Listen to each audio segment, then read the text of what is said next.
ఆహ్వానిస్తున్నాం గానీ మీరు ఇదే ఉమ్మడి నిజామాబాద్ జిల్లాలో కామారెడ్డి డిక్లరేషన్ పెట్టేసి ఎవరి జనాభా ఎంత ప్రతిపాదన ఉందో దాని అనుగుణంగా రిజర్వేషన్లు పెంచుతాం.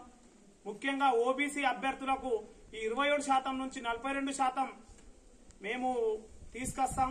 అదేవిధంగా నిరుద్యోగ గర్జనలో కూడా ట్రాన్స్పరెంట్ మేనర్ గా అంటే ఎటువంటి అవినీతి సాంకేతిక న్యాయ చిక్కులు రాకుండా కూడా అమలు చేస్తామని చెప్పి హామీ ఇచ్చారు. కాబట్టి మేము భారతీయ ఛత్రపతి పూలే జాగృతి సంస్థ ఆధ్వర్యంలో నేను ఈరోజు 2 డిమాండ్లు చేస్తున్నాను.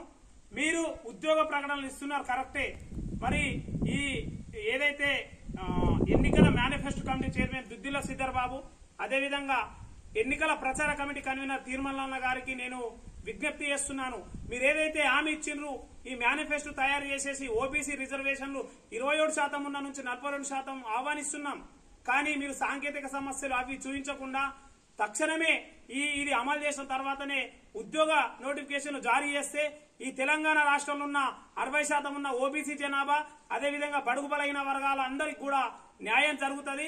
ఈ నిరుద్యోగ యువతకు ఇప్పుడు ఉద్యోగాలు రాకపోతే మళ్ళీ 70 సంవత్సరాలకు కూడా న్యాయం జరగదు. కాబట్టి దీనికి అందరూ ఓబీసీ నాయకులు అదేవిధంగా మీరుగా బహుజన సంఘాలు అందరూ కూడా మద్దతు తెలపాలని చెప్పి మా సోదరులంగా ముఖ్యమంత్రికి వెనుక నుండి సలహాదారులు ఉన్నారు. కాబట్టి వాళ్ళు కూడా కనబడని రూపంలో కూడా ఈ సమస్యను వాళ్ళ దృష్టికి తీసుకెళ్లాలని మేము ఈ రోజు డిమాండ్ చేస్తున్నాం.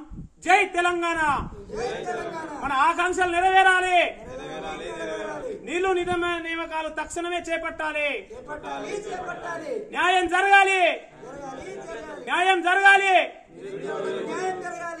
జై తెలంగాణ.